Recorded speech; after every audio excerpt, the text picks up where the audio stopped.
Bonjour à tous, je suis Nadine Morillo au Cariforef et on se retrouve ce matin autour de la thématique des ateliers du changement. En quoi ces ateliers permettent à leurs participants de reprendre du pouvoir d'agir, de retrouver une certaine mobilité par rapport à des processus de répétition, de perte de sens qui arrivent parfois. Alors pour ça, on a avec nous quatre intervenants. Donc Bertrand Mertens qui est avec Nathalie Legrand du côté d'Angers. Bertrand Mertens du PLI de l'ALDEV à Angers et puis Nathalie Legrand du Relais pour l'Emploi 49. Et puis on a un autre poste à La Roche-sur-Yon avec Roselyne Meyer et Coralie Tirton du PLI de La Roche-sur-Yon. Et on a même avec nous des participants des ateliers du changement à l'heure actuelle. Donc, Alban, je crois, et je n'ai pas retenu le prénom de... Et Bruno. Bruno. et Bruno. Voilà. Et donc, l'idée, c'est qu'on est ensemble pendant 1 heure et demie pour découvrir le contenu de ces ateliers. Et puis, voir aussi avec des témoignages de participants ce qu'ils vous ont apporté. Voilà, et bien sans plus tarder, Bertrand, je te passe la parole. Et bonjour, merci d'être présent pour ce webinaire. Juste en propos introductif, de rappeler que les ateliers de changement, c'est une démarche pédagogique qui a été mise en place par la boucle. La boucle qui a été créée en 1995 par Thierry Benoît et puis qui travaille sur des champs d'action multiples, l'emploi, le chômage, et c'est le propos des ateliers de changement, mais aussi l'égalité entre les hommes et les femmes, la lutte contre les discriminations et la notion de changement de façon globale.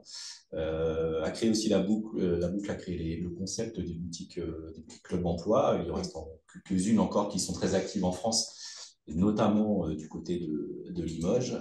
Formation aussi aux différentes démarches pédagogiques mises en place par la boucle, avec cette approche qui est le cadre d'une démarche pédagogique qui allie à la fois la théorie et la pratique et des allers-retours entre ces deux dimensions, aussi bien pour les publics que pour les professionnels de l'emploi et de l'insertion. Rappelez aussi que la boucle a initié avec les universités Paris 3 et Paris 6 le premier diplôme de conseillère référente égalité entre les femmes et les hommes, le diplôme Réagir avec l'Université de Limoges pour les jeunes décrochés, et notamment ce dispositif prend appui sur la démarche des ateliers du changement, mais pour les étudiants. Que sont les ateliers du changement? Les constats de départ, pourquoi ça a été mis en place, différents points de blocage qui ont été identifiés. Bien sûr, le manque de confiance dû aux échecs que rencontrent les personnes qui sont en situation de non-emploi. Ce manque de confiance aussi est dû aux échecs répétés par rapport à la recherche d'emploi, qui crée bien sûr du doute, du doute de soi, de ses capacités, de ses compétences, qui génère aussi de la peur, de réitérer ces échecs. Une désorientation finalement dans les démarches et les actions, puisque on ne sait plus trop comment s'y prendre pour mettre en place des démarches efficaces. Ce qui fait qu'on peut avoir tendance aussi à procrastiner et puis à remettre à plusieurs jours ce qu'on pourrait faire demain. Et tout ça entraîne une inaction qui renforce le doute. Donc on voit bien qu'il y a une spirale au niveau des individus qui sont en situation de chômage, et de ne pas pouvoir sortir de cette spirale.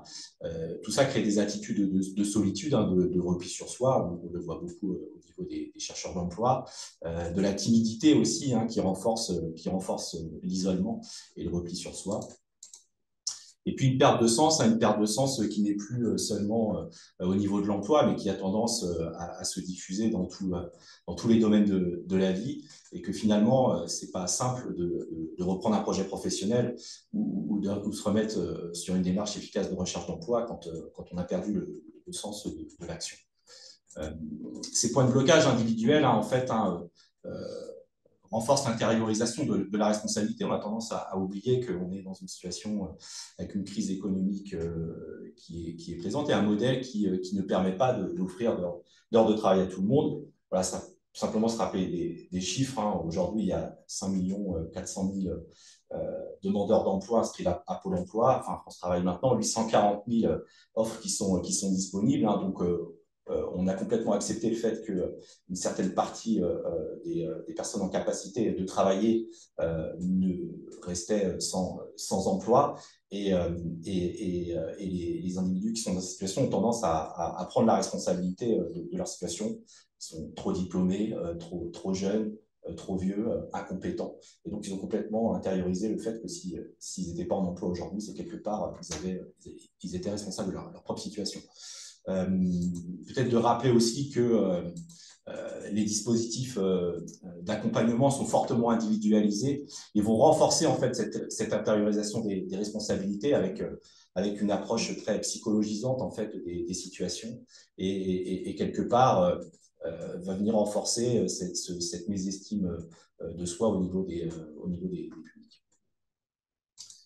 Donc, face à ces différents points de blocage, le constat et surtout la proposition, c'est de s'adresser à ces publics ou ces personnes qui sont trop déprimées ou trop en colère par rapport à leur situation et qui ne sont plus aujourd'hui en capacité de mettre en place des démarches efficaces concernant leur insertion professionnelle ou leur retour à l'emploi.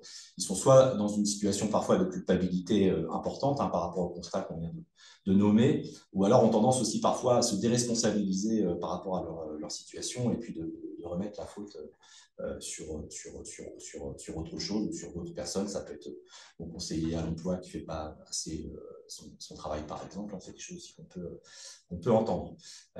Donc l'idée de cette démarche, c'était de se dire que finalement, le fait de rester en situation de chômage n'était pas lié à un problème de compétences. Aujourd'hui, il y a des formations qui sont présentes. Les demandeurs d'emploi peuvent se former et s'adapter au métier.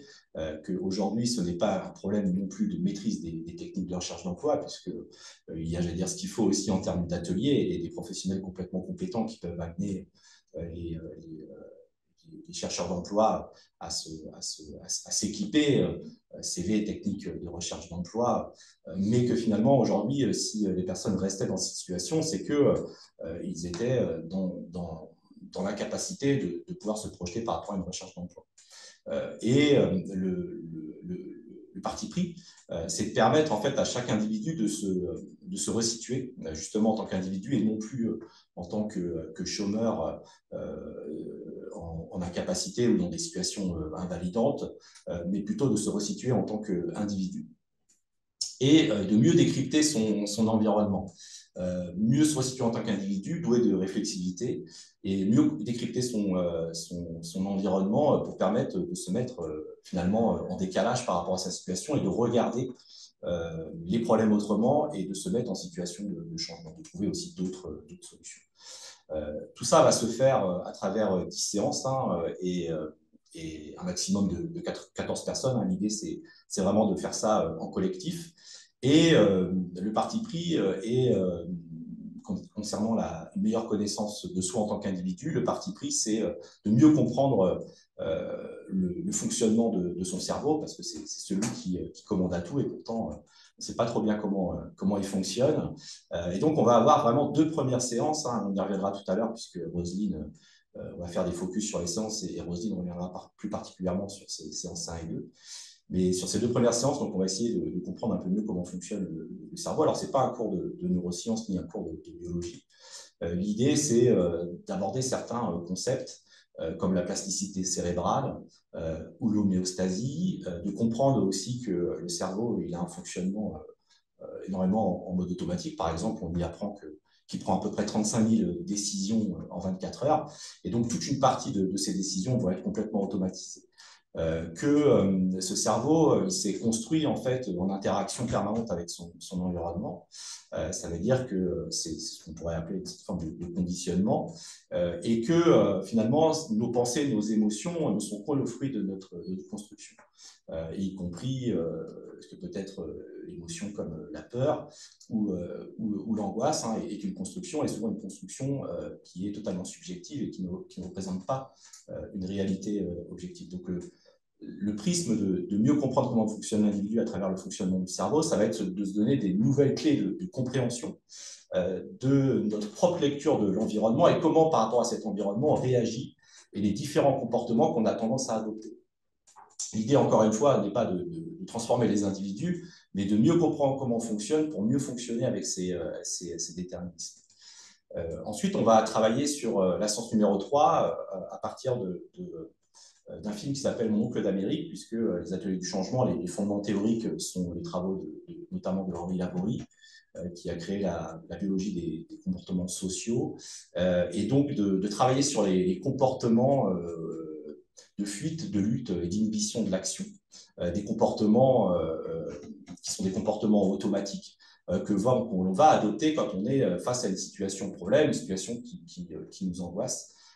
Et donc, ces comportements, on a tendance à les adopter. Donc là, la science va consister finalement à mieux comprendre ces comportements et à mieux comprendre comment finalement on réagit face à telle ou telle situation, et de comprendre aussi, et ça c'est la force du collectif, de comprendre aussi comment on peut adopter d'autres comportements.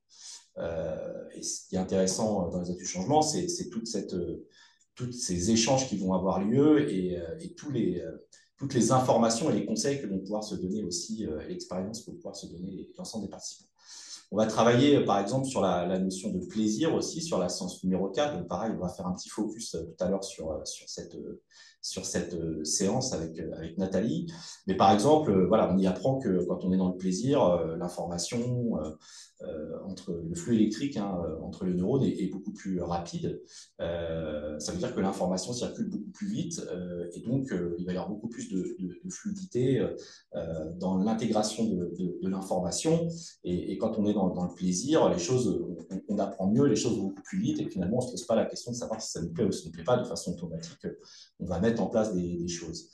Mais aussi que quand on est dans le déplaisir, on va avoir tendance, au contraire, le flux électrique est beaucoup plus lent, et on va avoir tendance, la circulation beaucoup plus lente, et finalement, à moins bien intégrer l'information, et donc à être plutôt dans une situation d'inhibition face aux propositions qui peuvent nous être faites. Que retrouver le plaisir, c'est aussi retrouver le chemin de l'estime de nous-mêmes. Par rapport à la soumission à l'autorité, cette séance va nous permettre, parce que aussi on a compris finalement dans les deux premières séances que le cerveau s'était constitué en interaction avec son environnement, hein, que ce soit son cercle familial, son cercle amical, l'école, etc., la religion, la socioculture. Et donc, depuis qu'on on est né quelque part, on répond à ce que l'autorité attend de nous en termes de bons comportements, hein, pour préserver la cohésion du groupe, et qu'on a complètement intégré, par exemple, la domination, et que parfois, en fait, cette domination, dans certains moments, elle peut jouer contre nous, et que si on veut mettre en place des choses, même des tout petits changements, on va forcément se confronter à des autorités. Et cette séance va permettre aussi, on a dans les ateliers de changement un certain nombre de personnes qui sont en situation de non-emploi parce qu'elles disent avoir vécu un burn-out, et donc avoir été confrontées dans leur situation professionnelle passée à des fortes soumissions à l'autorité qui les a complètement submergées, sur lesquelles elles n'ont pas su forcément comment réagir. Donc ce travail-là qu'on va faire, notamment à travers les expériences en psychologie sociale de 2000 grammes et les expériences de soumission à l'autorité, on va travailler sur ce concept. On va travailler sur la maîtrise de soi et la prise d'initiative aussi, parce que dans les ateliers, on a beaucoup de personnes qui peuvent être très en colère et qui, face à des situations de problème, ne savent plus forcément comment réagir, le prisme de l'émotion étant là. Il n'y a plus forcément toujours place à la réflexion, à la réflexivité. Donc, de pouvoir aussi, face à des situations de problème, faire prendre le recul nécessaire, ou trouver des moyens qui vont permettre de faire baisser la tension et donc de pouvoir faire ce petit décalage et de ne pas être, je dirais, toujours en mode réactif, mais aussi en mode réflexif. Et ça, c'est aussi un des objectifs des ateliers du changement. Ça veut dire que ce petit pas de côté qui va permettre de sortir du mode automatique va nous permettre aussi de pouvoir trouver d'autres solutions et de passer du oui mais au et si. Et là, on ouvre en fait tout un autre d'autres possibilités puisque c'est une nouvelle façon d'aborder les choses et de penser. La prise d'initiative, parce que le changement, ça se décrète pas, ça nécessite de pouvoir mettre en place des choses, de mettre en place des actions. Mais souvent, les personnes en recherche d'emploi qui sont en difficulté sont souvent inhibées dans la mise en place de démarches. Voilà, et toute action peut être finalement source de difficultés supplémentaires. Mais il ne s'agit pas non plus de prendre des initiatives non plus n'importe comment, mais d'avoir cette vision, j'allais dire, autre et une stratégie différente par rapport à sa situation. La séance 7 sur le chômage des primes colère va nous permettre voilà, d'exprimer aussi le vécu par rapport au chômage. Et là, on a énormément de témoignages de participants qui, par rapport à leur environnement familial, mais aussi l'institution, l'institution de l'emploi, l'institution de l'aide sociale, en fait, se sentent en permanence jugés aussi par rapport à leur situation. Et donc, ça génère aussi beaucoup de repli sur soi, mais aussi beaucoup de colère par rapport au système, quoi. Donc, ça va permettre de le visualiser et on va travailler notamment, parce qu'on sait qu'il y a différentes phases dans le chômage qui correspondent à des phases de deuil, des phases de déprime, de colère, etc., mais aussi des phases de créativité, et que ça va permettre aussi à chacun de se situer, savoir où il en est par rapport à ça et de se rendre compte que ce n'est pas une fatalité et que le retour à l'emploi est complètement possible. Sur les stéréotypes aussi, on va faire un petit focus là-dessus, séance aussi intéressante, puisqu'on va travailler sur les stéréotypes par rapport au métier, les stéréotypes par rapport à l'emploi. On va travailler aussi sur ce qu'on appelle la menace du stéréotype. Ça veut dire, on sait aujourd'hui que si on est porteur d'un stéréotype et on est en situation d'évaluation, on va avoir tendance à se conformer à son stéréotype. Donc, si on est en entretien d'embauche et qu'on est senior et qu'on a une question qui tourne autour de la maîtrise des outils bureautiques, par exemple, on va avoir tendance, j'allais dire, à s'auto-saborder et de ne pas être au clair avec cette situation. Non pas qu'on ne maîtrise pas l'outil, mais encore une fois, par des processus cognitifs qu'on explique dans les 2 premières séances, le cerveau va avoir tendance à nous faire adopter des comportements qui nous échappent, quoi, finalement. Et enfin, la séance 9 et 10, on va travailler sur le fait d'être positif. Alors, il ne s'agit pas de dire que tout est merveilleux, mais c'est comment, sur des situations passées qui ont pu être compliquées pour nous, que ce soit dans le privé, dans le professionnel, comment en fait on a pu surmonter ces difficultés. Et quand on est en situation de non-emploi, on a tendance à oublier parce qu'on se dévalorise, parce qu'on a perdu confiance, qu'en fait, on a des capacités et que ces capacités, elles n'ont pas disparu. C'est juste qu'on les a inhibées, mis de côté, quoi. Et donc, comment dans la situation, on peut voir aussi le verre à moitié plein. Et encore une fois, là, c'est comment changer son regard aussi sur les choses et en toute situation, d'essayer de voir le positif qu'on peut en ressortir. On va aussi travailler sur le réseau de connaissances. Puis quand on a fait ce travail, j'allais dire aussi de déculpabilité, de regarder son environnement à 360 et plus uniquement par le biais de notre lorgnette, pour être très schématique, on va s'intéresser aussi au réseau.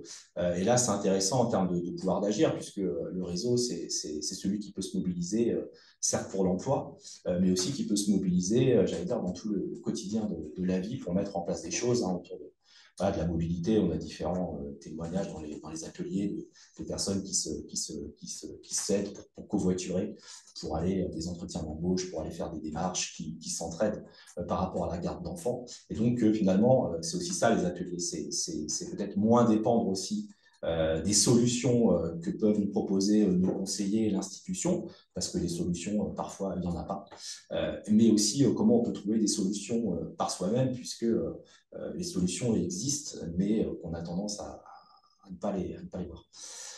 Donc voilà, tout ça pendant 10 séances. Et donc, qu'est-ce que va apporter les ateliers du changement? Mieux se connaître en tant qu'individu à travers la grille des neurosciences. Hein, et là, il y a un champ intéressant qui va permettre de développer tout un certain nombre de compétences, hein, comme on disait, à travers la plasticité cérébrale notamment, sortir du mode automatique, comprendre effectivement les automatismes de pensée qu'on peut avoir et d'en prendre conscience et d'en modifier certaines, identifier ses comportements et ceux des autres, notamment les comportements automatiques et ce que Laborie appelait les agressions défensives, en fait. Hein, ça veut dire que j'allais dire, face à des situations problèmes, adopter des comportements pour fuir aussi ces situations. Décrypter son environnement. Et là, l'approche des ateliers de changement, elle est systémique. Hein, ça veut dire que c'est toute l'interaction en tant qu'individu et ce qui se passe aussi autour de lui. Parce que parfois, on pense que le problème peut se situer par rapport au chômage et à la recherche d'emploi, alors que la situation, le problème, elle est ailleurs. Ça peut être chez soi, ça peut être sur la partie affective, ça peut être dans d'autres dimensions de la vie par rapport à son espace matériel, le logement, etc. Et donc, de pouvoir avoir cette réflexion finalement sur tous les pans de notre vie et les pans de la vie du chercheur d'emploi va permettre aussi de mieux visualiser les situations problèmes et de mettre en place des changements dans certaines parties de la vie. Donc, faire le pas de côté pour regarder la situation autrement, passer du mode automatique au mode adaptatif. 80% du cerveau fonctionne sur faire, j'allais dire, tourner la tuyauterie, hein, le fonctionnement interne, la biologie, etc. Et 20% sur l'environnement extérieur. Donc, tout est automatisé, et même nos pensées et nos décisions, et donc nos actions sont le fruit d'une construction. S'adapter au changement. Et ça, c'est intéressant puisqu'on va voir que dans les ateliers, plein de petits changements finalement s'opèrent de façon individuelle. Et là, pour des personnes qui étaient complètement inhibées par rapport à leur démarche, il va y avoir des petites choses, mais c'est des petites choses finalement qui vont en amener d'autres et qui vont permettre des changements pour certains plus importants. Et développer des nouvelles capacités, sources d'estime de soi, puisque on va pouvoir finalement comprendre aussi qu'on est en capacité de pouvoir faire plein de choses et de pouvoir passer à l'action et de valoriser en fait ces nouvelles capacités dans le cadre des ateliers. Et bien sûr, tous ces éléments sont bons. On va passer sur un petit focus sur la séance 1 et 2. Hein. On va faire des petits focus sur certaines séances pour vous montrer et pour vous donner à voir ce qu'on y fait concrètement, voilà, après ces éléments très théoriques que je viens de vous donner, mais ce qu'on va y faire concrètement et ce que ça va apporter pour les publics. Là, je vais laisser Roselyne qui va nous faire ce petit focus sur la séance 1 et 2. Bonjour à toutes et à tous. Donc effectivement, on trouvait important de commencer par ces deux séances sur le fonctionnement du cerveau parce que ça va vraiment être la ligne directrice de l'ensemble de la démarche. Ça va être le fil rouge, comme l'a montré un petit peu Bertrand. À chaque étape, pour chaque thématique qui va être abordée, on va revenir à ce fonctionnement du cerveau et on va faire le lien avec le fonctionnement du cerveau. Donc l'idée, c'est vraiment de comprendre comment notre cerveau fonctionne et de permettre à chaque personne de reprendre le pouvoir d'agir sur son fonctionnement et sur sa façon de penser, de se rendre compte qu'on peut reprendre le contrôle en quelque sorte. Donc, comme on le voit sur le schéma, l'idée est de comprendre le cerveau. Nous, on va faire des apports théoriques qui s'inspirent, enfin, qui s'appuient sur les travaux d'Henri Laborie, comme l'a évoqué Bertrand, mais aussi sur des travaux plus récents, puisque le travail sur le cerveau, enfin, c'est certainement l'organe qu'on connaît le moins dans le corps. Donc, il y a des recherches constantes sur la neurobiologie. Donc, on va s'appuyer aussi sur d'autres chercheurs comme Antonio Damasio, Jean-Pierre Changeux, Stanislas Dehaene. Et l'idée, c'est vraiment de s'ouvrir et de comprendre comment ça fonctionne sans que ce soit dans des cours magistraux. Euh, le, le cerveau tout à l'heure, enfin, deux aspects principaux que je voulais un petit peu développer parce qu'on ne va pas faire en quelques minutes ce qu'on fait en une journée complète, mais notre cerveau est conservateur, il va rechercher l'équilibre, son boulot, j'ai envie de dire, c'est d'être le chef d'orchestre de tout le reste et que tout soit en équilibre. Donc, dès qu'il va se retrouver dans une situation qu'il ne connaît pas, qui est nouvelle pour lui, il va essayer dans son panel d'expérience d'aller rechercher la solution qui lui semble la plus adaptée. Donc l'objectif, c'est aussi de plus on va ouvrir, c'est possible, plus on va acquérir d'expérience, s'ouvrir à d'autres possibilités, plus le cerveau aura un panel large de solutions et plus il pourra apporter une solution cohérente, adaptée à la situation. L'autre point aussi, c'est que quand on est en situation de stress ou de peur, il y a trois grands fonctionnements qui sont la fuite, l'inhibition ou l'agression. Bertrand parlait d'agression défensive. Quelquefois, dans nos métiers, on le voit, on peut avoir des personnes qui vont être dans l'agressivité, mais c'est plus parce qu'ils sont en situation de stress, de peur. Il faut, là, nous aussi, en tant qu'intervenants, c'est à nous de démonter aussi notre propre, enfin, de comprendre ça, de démonter notre propre réaction pour pouvoir intervenir en lien avec leur réaction et pas faire travailler notre reptilien qui va nous amener à du conflit. J'hésite parce on a prévu l'échiquier d'Aldelson, mais on peut peut-être le montrer effectivement rapidement. L'idée, c'est de vous montrer aussi des outils qu'on utilise dans les ateliers du changement et aussi comment notre cerveau, souvent je dis c'est notre meilleur ennemi et comment il va nous faire des petites blagues.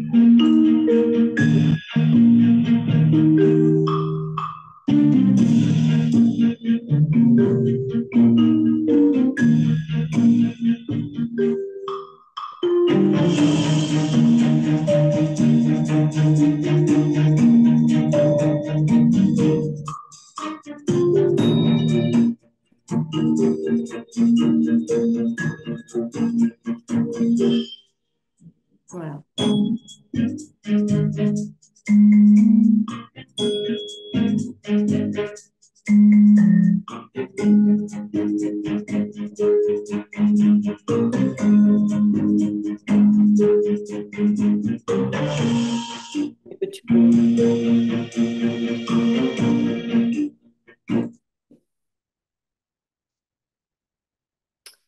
Donc là l'idée, c'est de montrer comment notre cerveau va se créer des représentations. Là, on le voit avec l'échiquier. En fait, notre cerveau, il connaît ce que c'est un échiquier, donc il va reproduire un échiquier. Un échiquier, c'est une case blanche qui alterne avec une case noire. Et là, on a beau voir que les deux cases sont de la même couleur quand on met les caches, parce qu'on enlève la représentation de l'échiquier à notre cerveau. Quand quand on retire les caches et qu'on revoit l'image en global, notre cerveau va à nouveau reproduire l'image de l'échiquier et on va avoir l'impression que les deux cases sont de couleurs différentes alors qu'elles sont bien de la même couleur. Voilà, c'est très très rapidement un exemple d'outil qu'on va utiliser pour montrer comment notre cerveau peut nous jouer des tours et comment d'être attentif à ça et de pouvoir en avoir conscience.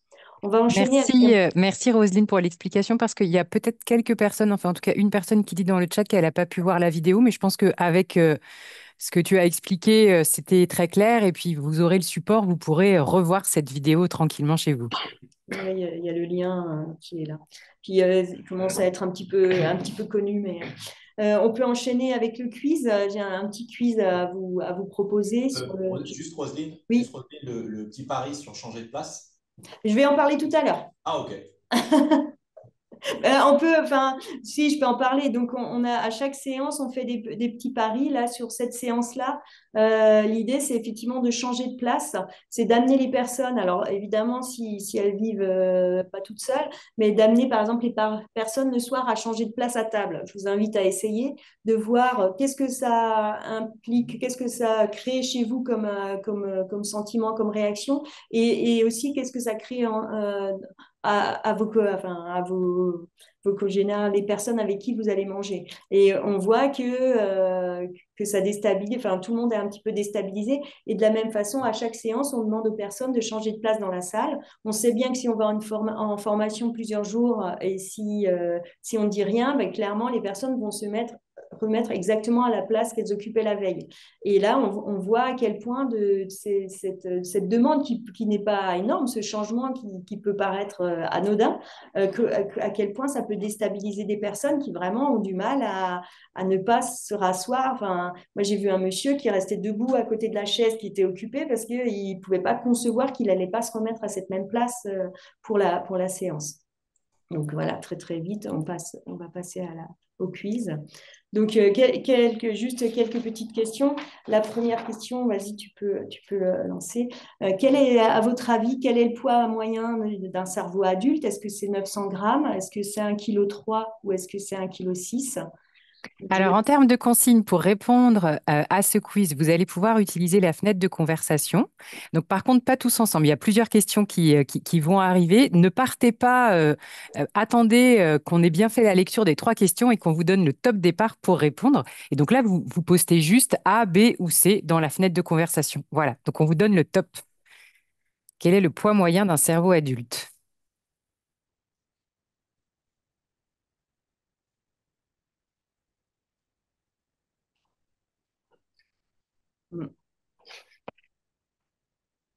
On ne sait pas trop, en fait. Ouais, c'est compliqué avec tous Les réponses le sont choix très des A, partagées. des B qui passent, ouais.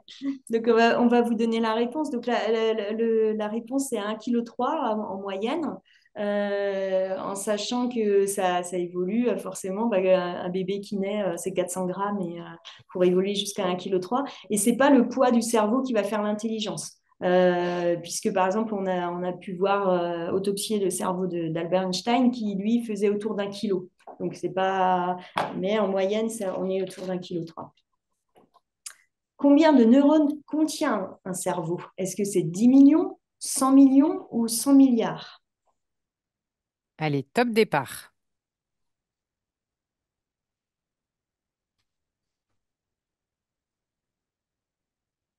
Là, je vois beaucoup de C, Beaucoup de effectivement. C et Voilà. quelques B. Voilà. Pas de A, Non, j'ai pas vu passer de A. Non. mais vraiment une majorité de 100 milliards. Ouais. Et effectivement, c'est bien 100 milliards. Donc, ces 100 milliards, ça veut dire un nombre incroyable, incalculable de connexions, de combinaisons possibles dans les propositions qu'on va pouvoir faire et mettre en place. Vers quel âge, à votre avis, le développement du cerveau humain s'achève-t-il? Alors, est-ce que c'est dès la naissance, le cerveau est fini? Est-ce que c'est à 6 ans ou est-ce que c'est à 20 ans? Top départ.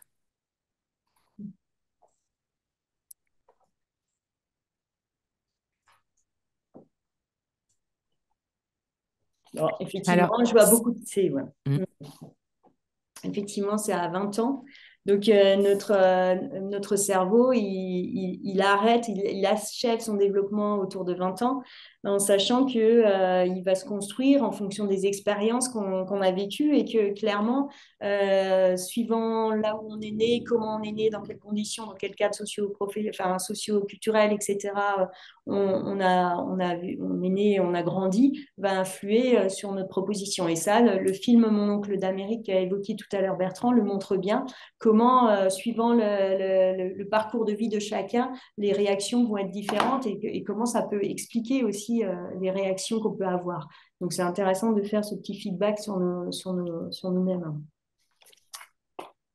Et pour finir, qu'est-ce qu'on appelle, à votre avis, plasticité cérébrale? Alors, c'est justement là où je voulais parler de la notion de changement. On va commencer par le C.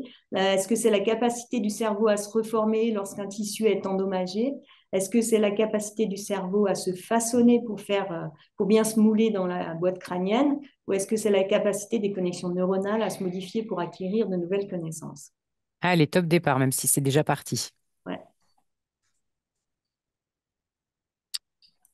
Donc, Là, on est sur une majorité écrasante de capacité des connexions neuronales à se modifier pour acquérir de nouvelles connaissances. effectivement. C'est tout à fait ça. Mais donc la plasticité du cerveau, effectivement, c'est notre capacité à se modifier pour acquérir de nouvelles connaissances en partant des expériences qu'on aura vécues. Et ça se travaille à tout âge. Effectivement, on sait que c'est plus facile pour des enfants avant 3-4 ans d'apprendre une langue, mais on peut aussi apprendre des langues plus tard, et heureusement. Et par contre, ce qui est prouvé aussi, c'est que plus on vieillit, plus on a tendance à, à aller vers ce qu'on connaît déjà. On devient un peu feignant du cerveau, si on peut dire. Et on va aller vers les personnes avec qui on partage les mêmes points de vue. On va aller vers les arts, la musique qu'on connaît déjà, etc. On va avoir moins de facilité à aller vers un nouveau type musical, par exemple. Donc, c'est aussi important d'avoir ça en tête et de pouvoir avoir des petites alertes et se dire, bon, ben, moi, comment je vais continuer à, à faire travailler mon cerveau, à faire travailler cette plasticité. Dernier slide, Roselyne, on va accélérer juste un peu parce qu'on a pris un peu de retard. Ouais, je vais juste, la dernière slide, je vais pas rentrer dans les détails, juste ce que peut-être l'histoire, donc notre cerveau il est construit par notre environnement, et donc il y a notre histoire biologique, on a tous des gènes communs à l'espèce humaine, et puis évidemment on a nos gènes individuels uniques. Par exemple, par rapport à ça, on s'est rendu compte sur des expériences de jeûne, quand on fait du jeûne sur plusieurs jours, nos cellules se mettent en sécurité et se referment. C'est vraiment quelque chose qui vient de notre expérience commune, ancestrale. Et c'est ce qui est mis en œuvre chez les animaux quand ils hibernent. Après, il y a l'histoire socioculturelle, donc ce qu'on a appris tout au long de notre vie, les apprentissages tout petits comme la marche, etc., les formations, l'éducation qu'on a reçue, le cadre un rituel sacré, religieux qu'il peut y avoir, qu'on peut avoir autour.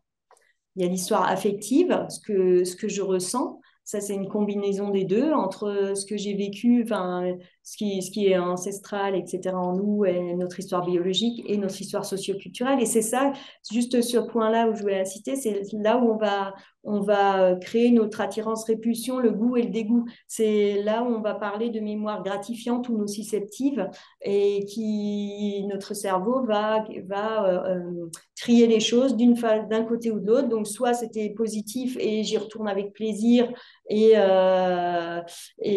quand je revis une expérience qui ressemble à ça, j'y vais avec plaisir. Soit on l'a mis dans une case négative, et là, ben, quand on se retrouve dans une situation qui ressemble un petit peu à ça, ou en tout cas que nos cerveaux analysent comme ça, tout de suite, on va se dire, ah ben non, j'ai pas envie d'y aller, ça va être plus compliqué, notre cerveau va moins bien fonctionner. Ça fait le lien avec l'intervention de Nathalie là, sur le plaisir. Et puis, juste pour finir, l'histoire imaginante, ce que je pense, c'est la combinaison de tout ça.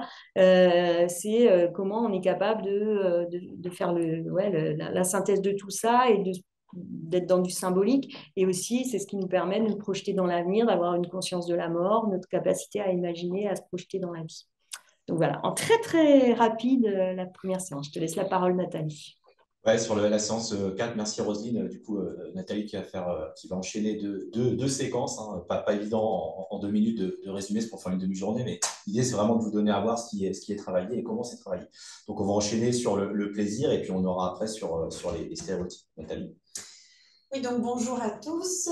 Animer un atelier sur le plaisir, c'est plus difficile qu'il n'y paraît. En fait, on se dit que le plaisir, ça va être chouette. Et puis, finalement, c'est souvent une notion qui est ambiguë pour les personnes, voire douloureuse pour certains. C'est souvent relié à la notion de mérite. Est-ce que je mérite de me faire plaisir alors que je ne fournis pas d'efforts, par exemple? Est-ce que je mérite de me faire plaisir alors que je ne travaille pas, alors que je ne paye pas le prix? On l'a vu tout à l'heure avec mes deux collègues, le cerveau, il ne cherche que ça, fondamentalement, c'est de se faire plaisir. Émotionnellement, c'est de se reconnecter à la joie. Mais pour certaines personnes, bah, parfois le chemin il est plus compliqué, il est encombré, voire parfois même carrément rompu. Donc, l'objectif de cet atelier, c'est comprendre que le plaisir fait partie d'une des bases de l'estime de soi. Quand on se fait plaisir, Bertrand l'a dit tout à l'heure, on retient mieux, la circulation de l'information passe mieux, On peut faire le lien avec l'apprentissage, notamment par le jeu avec les enfants. C'est souvent des moments où on retient plus vite les choses quand on se fait plaisir. Comprendre que le plaisir, en fait, on y accède notamment par des chemins qui sont sensoriels et qui sont ensuite reliés à nos émotions, que ce sont des chemins qui sont a priori simples, même si pour certains, c'est toujours compliqué peut-être d'aller vers ces sensations-là qui sont peut-être un peu lointaines. Ça peut être tout simplement sentir le vent sur sa peau en allant marcher, ça peut être sentir les rayons du soleil, ça peut être capter l'odeur d'un bon café. Et on le met aussi au regard du plaisir acheté qui est souvent de courte durée et pire, qui peut générer des regrets et du stress a posteriori. Animer un atelier sur le plaisir, c'est aussi l'occasion de décrypter ses émotions et quels sont les besoins qui sont exprimés derrière chacune de ces émotions et comment on peut assouvir ces besoins de manière plus responsable. Et enfin, donc, la finalité de cet atelier, c'est de montrer que à travers le plaisir, c'est aussi retrouver du pouvoir d'agir et de se remettre en haut de sa liste. Alors, je fais souvent le lien dans les ateliers avec des aspects aussi philosophiques, notamment Épicure, qui prône le plaisir dans sa dimension qui est maîtrisée. C'est une sorte d'hédonisme raisonné auquel ça nous rappelle Pierre Rabhi notamment et la sobriété heureuse. Et nous, en fait, dans les ateliers, le jeu, c'est aussi de mieux appréhender le verre à moitié plein, ce qui n'est pas forcément simple. Et puis, c'est d'aller vers des attitudes qui sont plus contemplatives. Donc, prendre le temps de regarder, d'entendre, d'écouter, d'être là. Le plaisir, c'est une question du moment présent aussi. Hein. On ne va pas ressasser ce qu'on a vu dans le passé, on ne va pas projeter des anxiétés, etc. Le plaisir, c'est ici et maintenant. Et finalement, cet atelier-là, ça nous connecte aussi à cet instant présent. Pendant la séance, on propose à chacun de mettre en place un petit plaisir, 2 ou 3. Parfois, le seul fait de poser cette question provoque chez les participants des résistances, voire des pages blanches. On voit bien que le cerveau est conservateur, hein, tout à l'heure, Roselyne l'a dit, et que d'aller dans le changement, ça peut provoquer des résistances. Parce que le changement, c'est contraindre le cerveau, il sort de son homéostasie, on l'a vu, et de son équilibre. Pour d'autres qui s'engagent à mettre en place des petits plaisirs, on leur laisse la possibilité, entre les 2 séances, de faire en sorte d'aller vers son pari. Et lors de la séance suivante, on a plaisir aussi à s'écouter, à découvrir en fait à la fois les talents, mais aussi ça nous donne des idées hein, sur une des séances, notamment un des ateliers que j'ai pu conduire, il y a même des participants qui se sont mis à aller à des festivals ensemble. Voilà. Parmi les derniers ateliers évoqués, il y a une femme qui a osé, par exemple, exprimer que pour elle, un de ses plaisirs, ce serait d'oser nager nue. Il faut savoir que cette personne, c'est une personne de confession musulmane qui s'est autorisée à dire ça alors qu'il y avait des hommes dans la salle.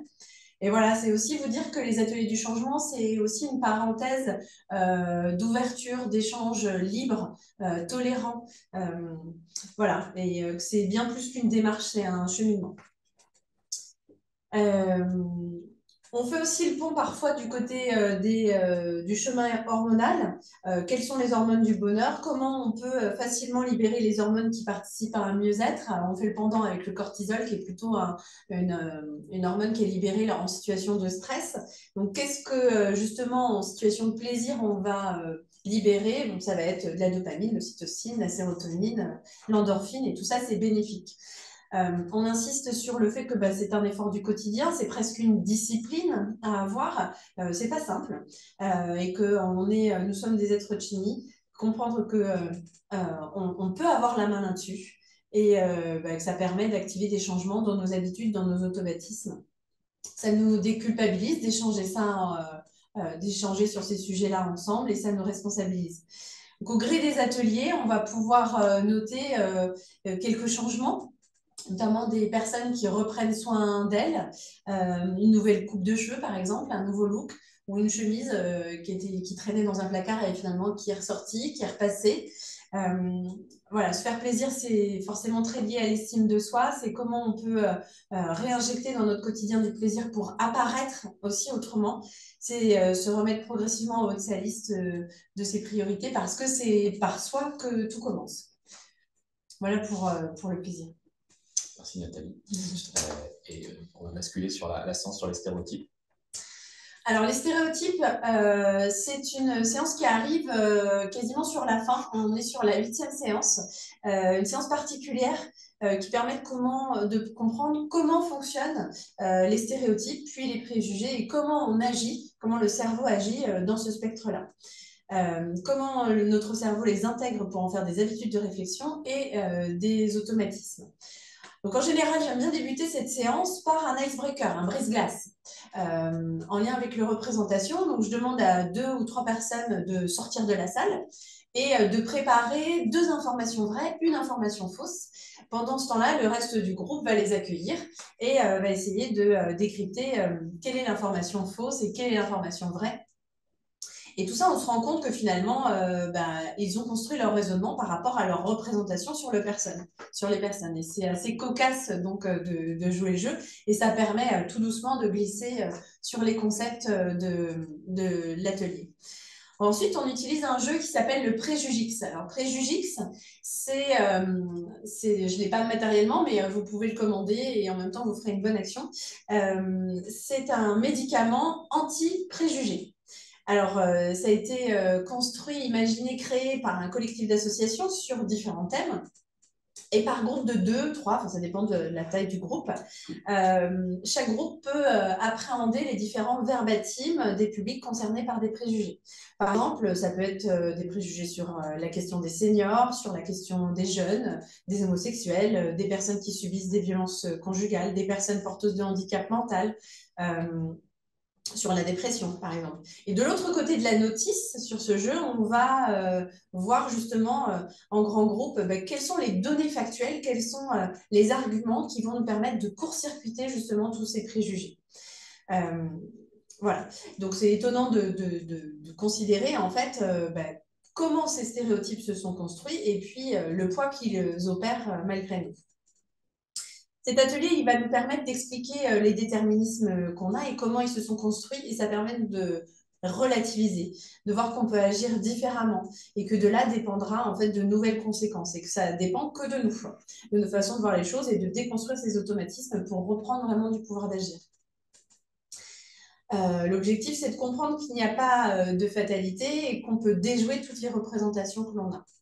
Donc, un autre exemple d'outil qu'on utilise, on utilise pas mal de supports vidéo aussi, et notamment là, c'est une étude qui a été retracée par Marilyn Fellono sur des chercheurs de l'université de Stanford aux États-Unis, et on se rend compte de l'impact des stéréotypes dans la vie de tous les jours, de leur influence dans notre vie quotidienne. Ce qui est intéressant, c'est de repérer les conséquences négatives des croyances limitantes, et que le seul fait parfois d'activer un stéréotype fait diminuer la performance des gens. Elle va nous expliquer, par exemple, lors d'une évaluation, par exemple, pendant laquelle on va annoncer qu'on veut mesurer la différence de performance de conduite entre les hommes et les femmes, le principe même d'être en évaluation va exacerber l'impact du stéréotype. Et que ça marche terriblement quand les personnes sont en situation d'évaluation, ça fonctionne même si on n'adhère pas au stéréotype. C'est-à-dire, je suis une femme, je considère qu'a priori, je conduis pas trop mal. Eh bien, si j'ai la seule connaissance de ce stéréotype, en fait, je peux me mettre moi-même en échec. Voilà. Alors, du coup, forcément, ces conséquences-là liées aux stéréotypes, on peut les relier à la notion d'emploi. Tout à l'heure, Bertrand le disait, quand on passe un entretien d'embauche, par exemple, un senior qui passe un entretien d'embauche, a priori, ça se passe plutôt bien. À la fin, l'employeur lui demande s'il a des questions ou des informations supplémentaires à transmettre. Et le senior va, par exemple, le demandeur d'emploi va dire oui, je tiens à préciser aussi que je suis assez performant sur les compétences numériques. Et à ce moment-là, sans s'en rendre compte, il va ouvrir la boîte de Pandore. Lui-même, inconsciemment, il active un stéréotype qui est celui des seniors et des compétences numériques. Et à ce moment-là, voilà, il se rend compte qu'il est en train de bafouiller, qu'il se rattrape aux branches, qu'il loupe son entretien. et ça se passe mal. Finalement, il n'obtient pas l'emploi. Dans l'entretien, enfin dans les séances sur les stéréotypes, finalement, il a compris ce qui s'était joué à ce moment-là. Il a compris, il a conscientisé qu'effectivement, il avait activé un stéréotype lié à la notion de je suis senior et peut-être que je ne suis pas forcément à jour à la page des compétences numériques. Et en fait, il s'est pris lui-même les pieds dans le tapis. Voilà, donc pendant les ateliers, là, comment faire justement pour déjouer les stéréotypes? Alors, la première idée que l'on donne, c'est que pendant la séance, on va, sur tout l'atelier, s'amuser à décrypter des messages publicitaires, des affiches. On donne des astuces. On essaye de se questionner sur les sources d'information, sur les médias, sur leurs objectifs, aussi si ce sont des objectifs commerciaux ou autres. Et on essaye de décoder tous ces messages. Et la deuxième idée concernant les stéréotypes, c'est de cultiver le fait qu'il est plutôt intéressant et qu'il faille se mélanger à d'autres personnes. Donc, c'est cultiver l'altérité. Plus on se mélange, plus on introduit l'idée de l'altérité et moins les stéréotypes sont opérants. Merci Nathalie.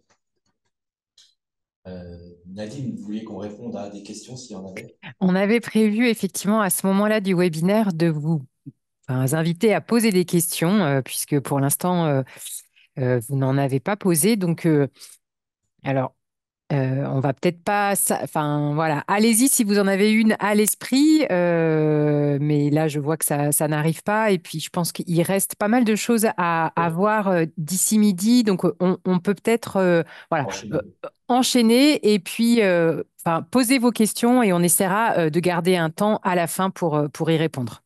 Oui, ok. Donc là, on va rapidement les résultats pour les publics. Hein. Qu'est-ce que les ateliers du changement peuvent leur apporter? Alors nous, c'est des changements constatés. Hein. Ça veut dire que ce qui est signifié serait trop intrusif pour que ça se fasse de façon individuelle, hein, en accompagnement, comme on peut le voir classiquement dans l'insertion professionnelle dans l'emploi, et que là, finalement, les pairs, hein, entre eux, vont jouer un rôle fondamental, quoi. Ça veut dire qu'ils vont pouvoir, en effet miroir, se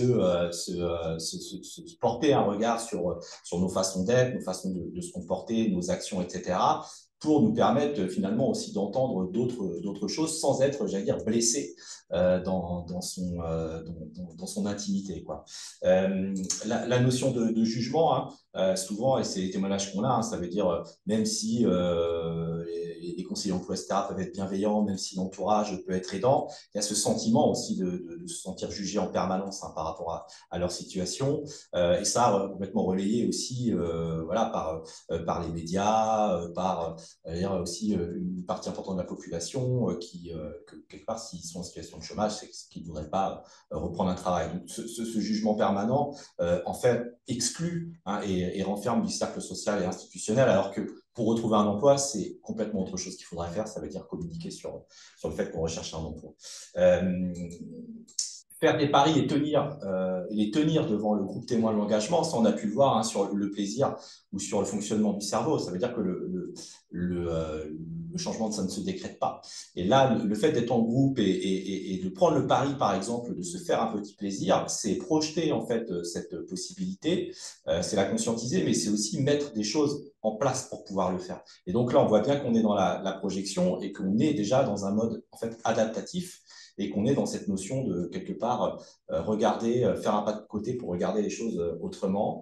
Le collectif, qui est source d'échanges de pratiques pour rompre l'isolement, ça, on en a parlé. Les participants aussi échangent un certain nombre d'informations aussi entre elles. Le collectif est soutenant et bienveillant, mais en même temps se dit et se renvoie des choses. Et c'est aussi un bon mode et un bon moyen d'expression, en fait, d'expier aussi sa situation de chômage et, j'allais dire, toutes ces petites humiliations que subissent les personnes qui sont en recherche d'emploi au quotidien.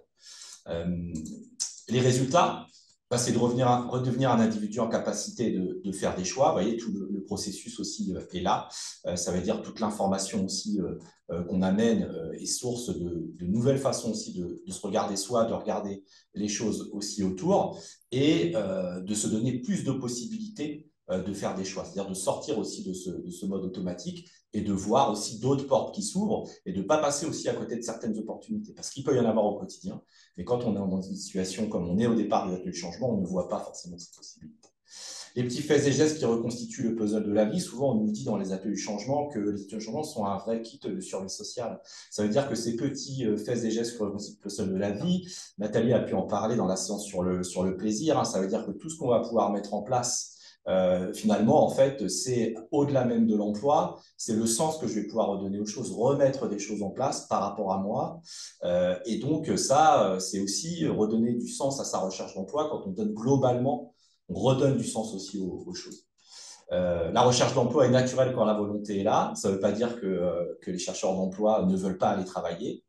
Ça veut dire que quand on est dans cette spirale, j'allais dire, d'échec, de remise en confiance, remise en question, perte de confiance, procrastination, inaction, finalement, même si on propose des choses et que les conseillers emploi peuvent proposer des choses, les personnes en face d'elles ne s'en saisissent pas parce qu'elles ne sont pas prêtes à le faire. Elles n'ont plus de sens par rapport à ça.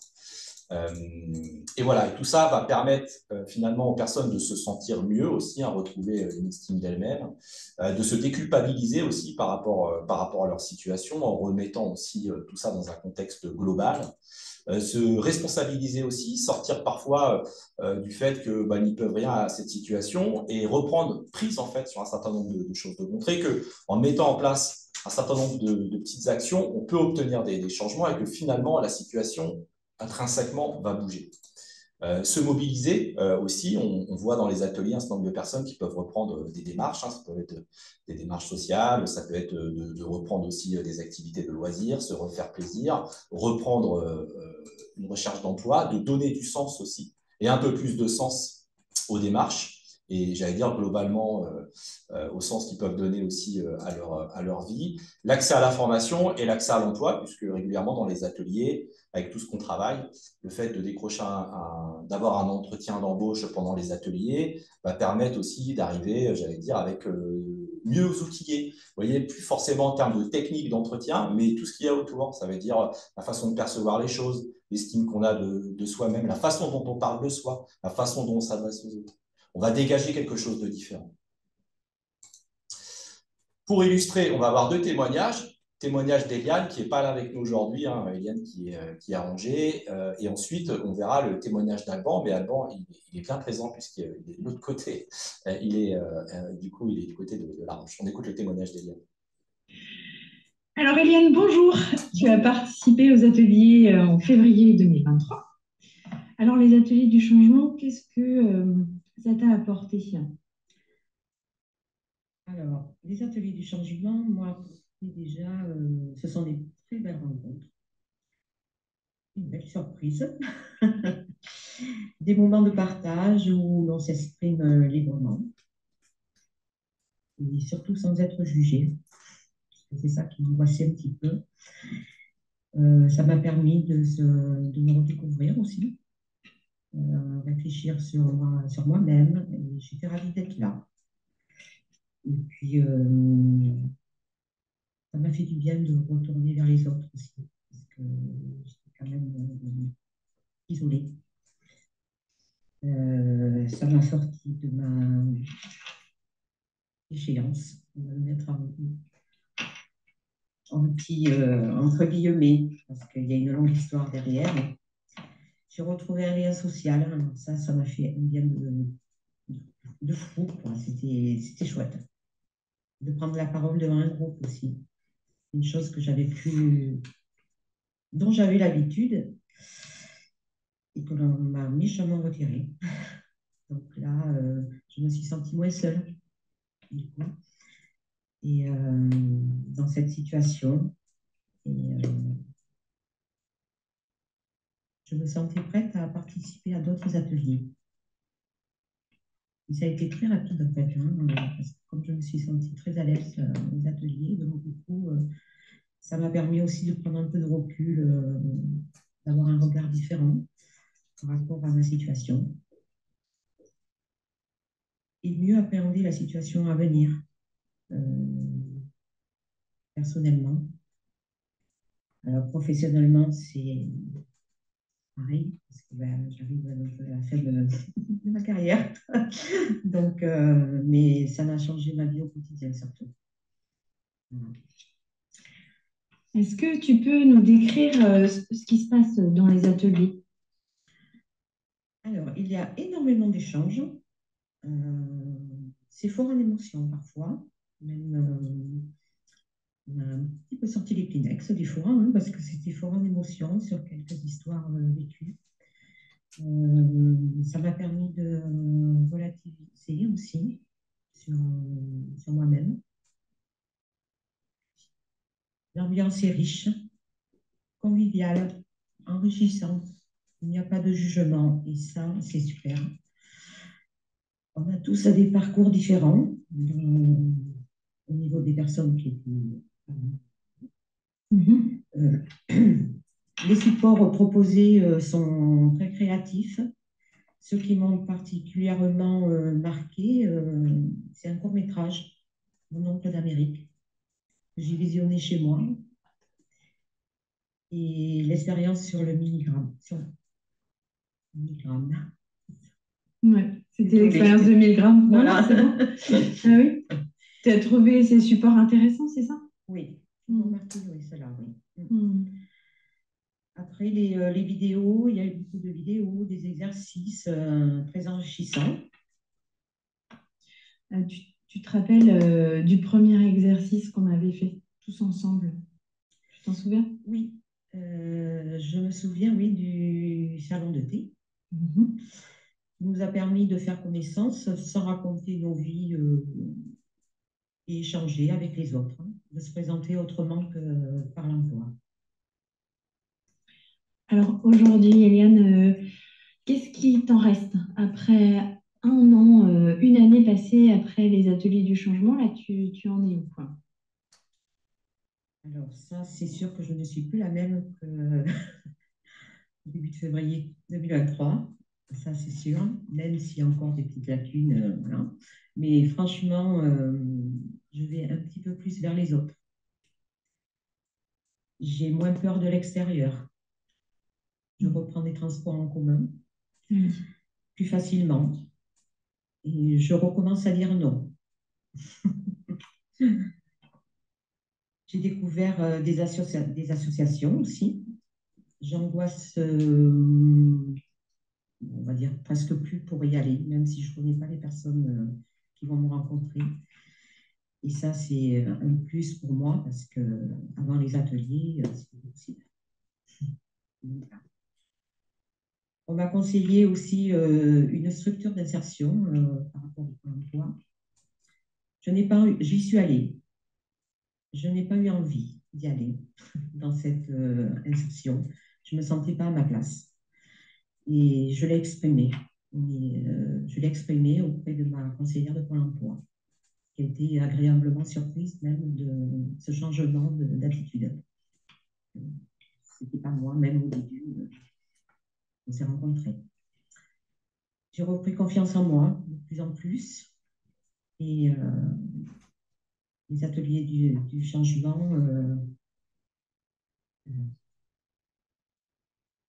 ont fait connaître aussi le pli 49. Et puis Charlotte qui m'accompagne et qui m'apporte satisfaction dans mon quotidien, que ce soit personnel ou dans la vie, quoi. Et en fait, si c'était à refaire, c'est sans hésiter, je le referais. Il faut le faire. Ces accompagnements sont riches d'échanges. Et ça change tout dans une partie de notre vie. Merci, Eliane. De rien, Nathalie, avec plaisir. Donc, du coup, on va passer au témoignage d'Alban. Bonjour Alban. Bonjour. Petite question par rapport aux ateliers du changement que tu as vécu en 2022. Est-ce que tu peux nous dire comment tu as vécu cette expérience à l'époque? Alors, donc, oui, j'ai fait donc, les ateliers en 2022, après 2 ans d'isolement au niveau à la maison, suite à des problèmes de santé, donc. Et bien, je suis venu, j'étais un peu paumé, oui, quand même, on va dire ça. fait, au fur et à mesure des ateliers, donc j'ai retrouvé un lien social déjà, très important. Un lien social que je n'avais plus. Et bien, ça s'est très bien passé. Les personnes en face de nous sont bienveillantes et à l'écoute. Donc, c'était un plus. Et aujourd'hui, avec le recul, qu'est-ce que tu dirais que ça t'a apporté les ateliers du changement? Alors, donc, j'ai remarqué qu'en fait, je réfléchis pas du tout de la même façon. Je suis moins précipité dans mes décisions déjà. Je n'aborde pas du tout les sujets de la même façon qu'avant. Je suis moins en colère. Alors, ça se travaille, bien sûr, parce que c'est pas acquis du premier coup, malheureusement. Donc, en tout cas, tu avais compris que c'était un mode de fonctionnement que tu avais, d'être un peu dans l'agressivité, dans la colère. Voilà, d'où ma situation. Depuis 2 ans isolé, en fait, c'est le circuit fermé et on ne s'en rend pas forcément compte. D'accord. Et du coup, tout à l'heure, tu me disais que depuis les ateliers, tu n'hésites plus à te faire plaisir, tu t'autorises à te faire plaisir.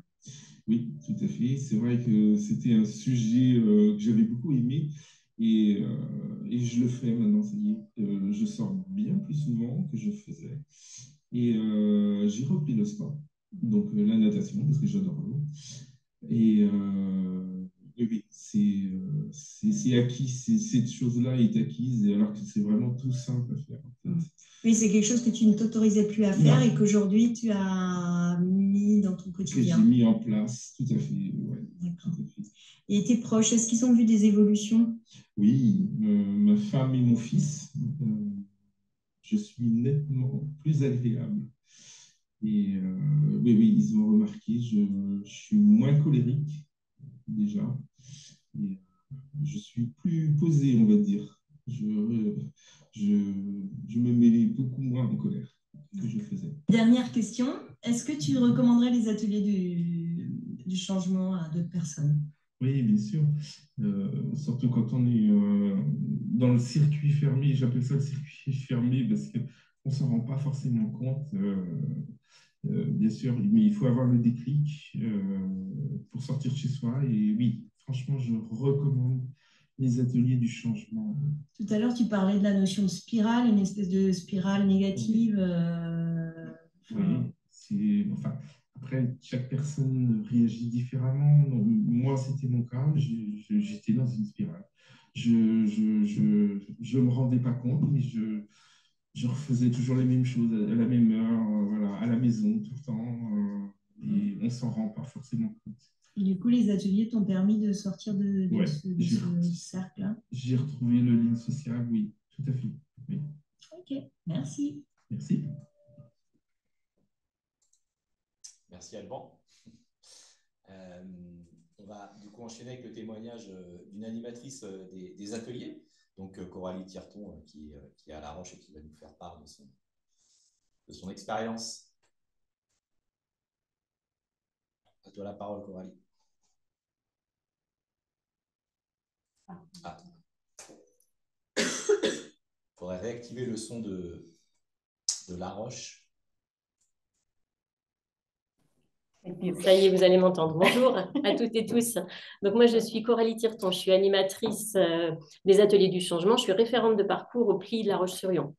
Donc moi, j'ai été formée aux ateliers en novembre 2018 et je suis animatrice depuis mars 2019. Donc j'anime 1 à 2 ateliers par an à peu près. Je co-anime puisque sur La Roche-sur-Yon, nous co-animons. Nous sommes toujours 2 pour animer.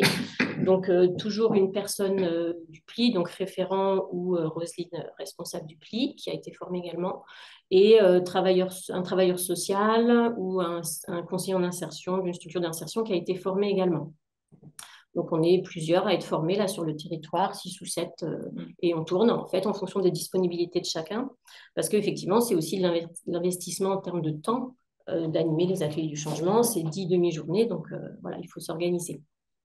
Moi, je suis là juste pour vous présenter un peu l'impact, en tout cas ce que ça a fait sur moi d'être animatrice. D'abord, il y a eu un impact personnel, puisque moi, je n'avais pas de connaissances particulières sur le cerveau. Je ne m'y étais pas forcément intéressée sur le fonctionnement du cerveau. D'être formée, ça m'a appris énormément de choses. C'était une découverte. Et puis, forcément, ça a bousculé des choses à titre personnel. Voilà, le petit pas de côté, je l'ai fait aussi. Je me suis intéressée à toutes les thématiques. Il y en a sur lesquelles je m'étais déjà interrogée, mais voilà, la notion de se faire plaisir, la soumission à l'autorité, quel impact ça pouvait avoir, tout ça, j'avais pas ces notions-là. Donc, ça a été un vrai apport personnel. Et puis, voilà, c'est aussi professionnellement, bien entendu, il y a eu un impact. Animer les ateliers, co-animer les ateliers, c'est rencontrer les personnes différemment. C'est les rencontrer en groupe. Alors, je fais aussi de l'animation de groupe, mais c'est vraiment une dynamique différente. On apporte une thématique, on apporte des outils, on apporte de la théorie, et puis ensuite le groupe va venir avec son vécu, son histoire, ses expériences, ses valeurs, et puis c'est le groupe ensuite qui va faire le travail. Donc c'est beaucoup d'échanges, c'est beaucoup d'enrichissement pour chacun et chacune, y compris les animateurs. Donc voilà, c'est des temps vraiment très intéressants. Et puis après, ça a un impact, moi, ça a eu un impact et ça l'a encore sur ma manière d'accompagner en individuel, puisque je peux reprendre avec les personnes que j'accompagne, bien sûr, que j'accompagne dans le cadre du PLI, qui ont fait les ateliers, je peux reprendre certains points. Je vois les changements qui s'opèrent. Je peux reprendre ça de manière aussi plus légère, plus facile, plus simple, parce que le travail a déjà été amorcé lors des ateliers.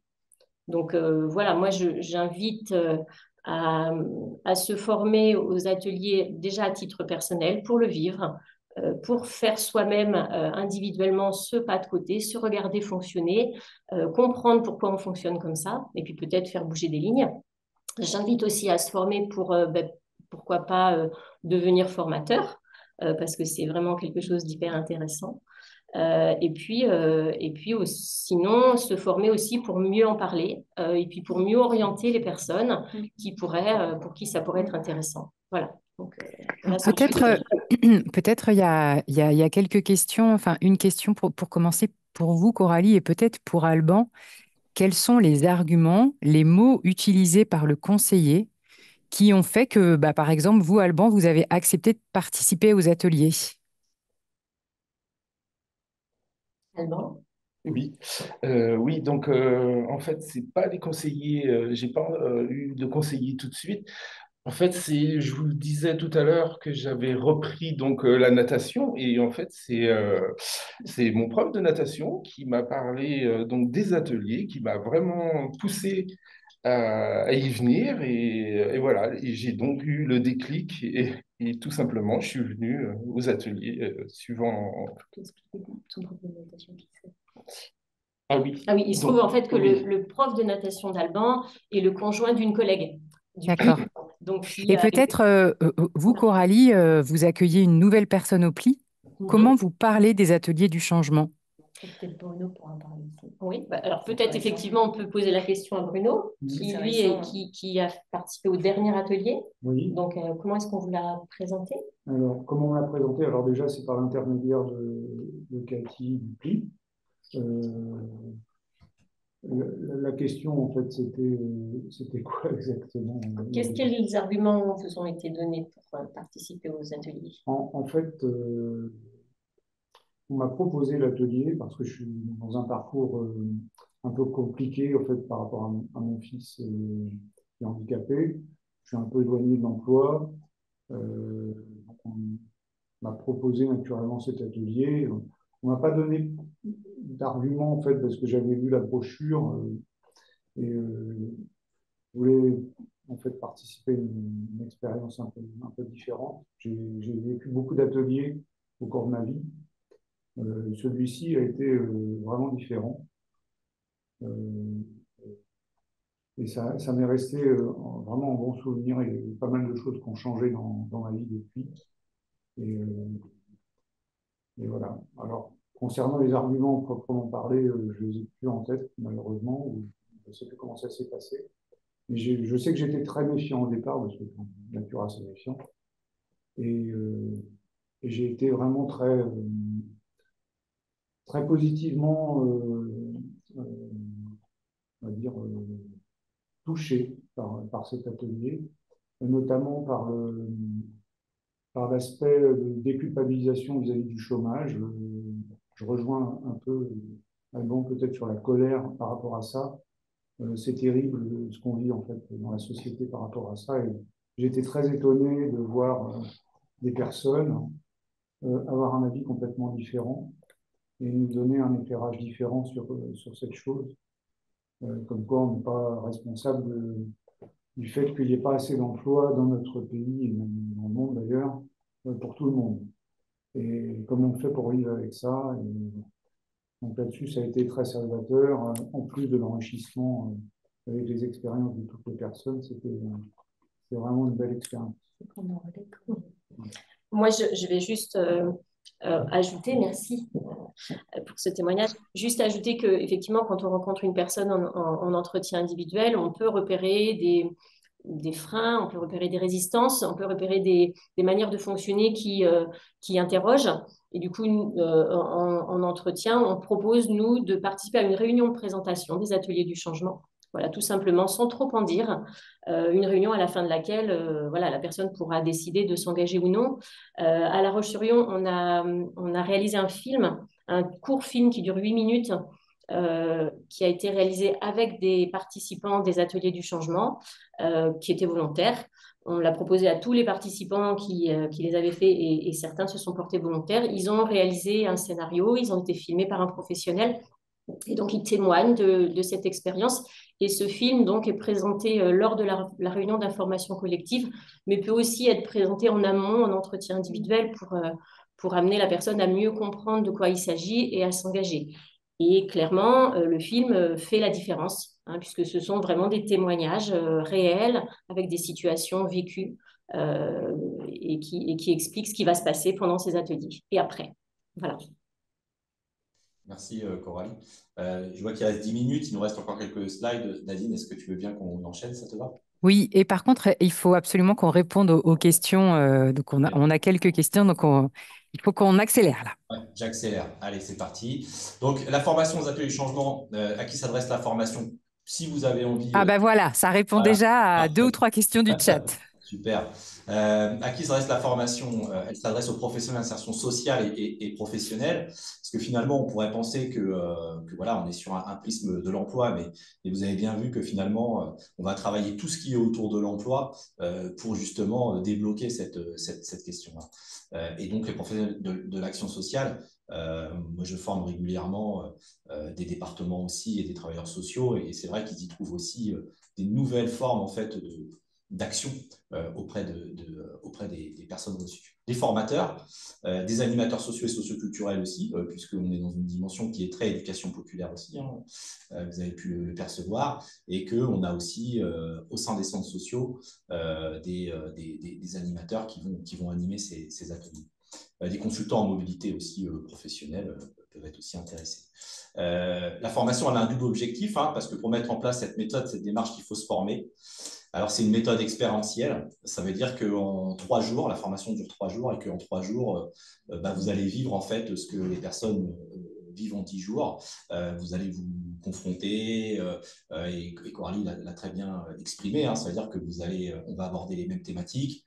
Vous allez faire les mêmes ateliers, alors pas tout en version rapide, mais l'idée, c'est de bien comprendre que finalement, les chercheurs d'emploi sont des individus comme tout le monde et comme nous, et que les effets que ça produit sur nous sont des effets que ça produit sur les participants. Comprendre le concept de la démarche pédagogique, maîtriser les bases biologiques des comportements sociaux, hein, qui est la grille de lecture de base des ateliers du changement. Donc, il faut pouvoir avoir cette maîtrise, s'approprier le déroulé du contenu des séances, hein, donc maîtriser les différents exercices, puisque vous avez compris que les ateliers ne sont pas qu'un échange théorique et ce n'est pas un groupe de parole, c'est en même temps c'est cadré, chaque séquence a ses objectifs, son autonomie, et à chaque fois il y a des ateliers, des exercices types qui sont proposés. La formation, elle apportera aussi pour ceux qui ne souhaitent pas se former, c'est ce qu'a pu dire aussi Coralie, mais des méthodes et des outils pour l'animation de groupe et l'accompagnement aussi individuel, certaines notions qui vont pouvoir être réutilisées dans le quotidien professionnel, et puis des apports, des réflexions sur sa posture, sur sa représentation vis-à-vis des publics suivis, et une autre approche de l'accompagnement. Les prochaines dates de formation, donc en partenariat avec l'ASCAP et la mise en place de cette formation dans la démarche Calliope, on propose du coup une formation les 10, 11 et 12 mars du coup à Angers. Donc là, vous avez le contact de l'ASCAP pour toute information avec le numéro de téléphone et l'adresse mail. Pour aller plus loin, le témoignage vidéo des ateliers du changement. Ici à Angers, vous avez un petit témoignage sur YouTube et vous avez la vidéo de présentation dont parlait Coralie sur les ateliers du changement à La Roche-sur-Yon, le film qui est utilisé pour présenter les ateliers en individuel notamment. Et puis le livre qu'on a coécrit avec Thierry Benoît, Agir contre le chômage de longue durée, une nouvelle pédagogie, les ateliers du changement, aux éditions L'Harmattan, qui vient reprendre et approfondir un certain nombre de choses qu'on a vu ce matin. Et voilà. Alors, après, est-ce qu'il y aura une formation en Loire-Atlantique? Il n'y a pas de formation prévue en Loire-Atlantique, mais en tout cas, si vous souhaitez en mettre en place, il y a tout à fait possibilité de mettre en place des formations sur site, en fait. Ça, c'est tout à fait faisable. Ça nous arrive très régulièrement de nous déplacer en région pendant 3 jours pour former. Ce qu'il faut, c'est arriver à constituer un groupe minimum de 8 professionnels. Parce que comme on vous disait, la méthode, elle est expérientielle. Donc, pour pouvoir expérimenter les ateliers du changement, il faut être un groupe minimum pour bien comprendre la force du collectif et les interactions qu'il y a et que c'est vraiment le moteur de la démarche. Très bien. Alors, il y a des questions très concrètes sur le coût de la formation, si c'est éligible CPF. On ne va pas forcément répondre maintenant. En revanche, cet après-midi, donc, je vous adresse le support. Donc, vous pouvez ensuite rentrer en contact, notamment avec Bertrand Mertens pour ces questions-là.